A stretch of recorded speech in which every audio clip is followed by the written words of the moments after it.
जय श्री राम दोस्तों। बुराई करना हर इंसान की फितरत का हिस्सा होता है और कभी न कभी वह कहीं न कहीं किसी तरह से बुराइयों में संलग्न रहता है। वह यह भी जानता है कि बुराई करना अच्छी बात नहीं है और बुराई पाप की श्रेणी में आता है, लेकिन इसके बावजूद इंसान अक्सर बुराइयों में संलग्न रहता है। दोस्तों, वीडियो को अंत तक ज़रूर देखें क्योंकि वीडियो बनाने में हमें बहुत मेहनत लगती है।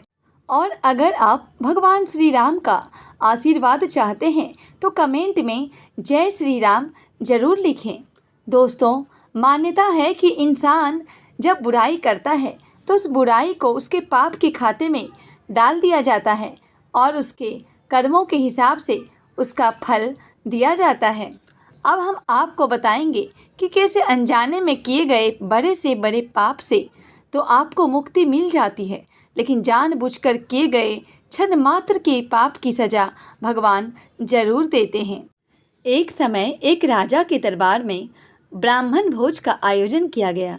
बड़ी संख्या में ब्राह्मणों को भोजन के लिए आमंत्रित किया गया और इसके लिए 56 भोग महल के खुले आंगन में बनवाए गए। उसी वक्त अनजाने में एक हादसा हो गया। खुले में पक रही रसोई के ऊपर से एक चील अपने पंजे में जिंदा सांप दबोचकर निकल रही थी। सांप ने चील के पंजों से छुटकारा पाने के लिए फुफकार भरी और साथ ही जहर उगला।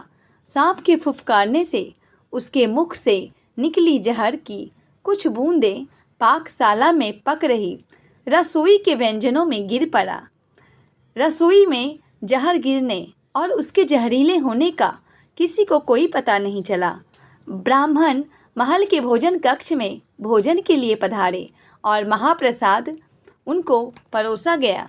जहरीले भोजन के खाने से सभी ब्राह्मण काल की गाल में समा गए। जब राजा को इस बात का पता चला तो ब्रह्म हत्या के पाप ने उसको दुखी कर डाला। ऐसे में सबसे ज़्यादा मुश्किल खड़ी हो गई यमराज के लिए कि आखिर इस पाप का भागी कौन है और ब्रह्म हत्या के पाप के लिए किसको दंड दिया जाए। दंड देने के लिए सबसे पहले यमराज के सामने सबसे पहला नाम राजा का आया, क्योंकि राजा ने ब्राह्मणों को भोजन के लिए आमंत्रित किया था। यमराज के मन में दूसरा नाम रसोइये का आया, जिसने ब्राह्मणों के लिए महाप्रसाद तैयार किया था। यमराज को तीसरा ख्याल चील का आया, जो सांप को पकड़कर ले जा रही थी।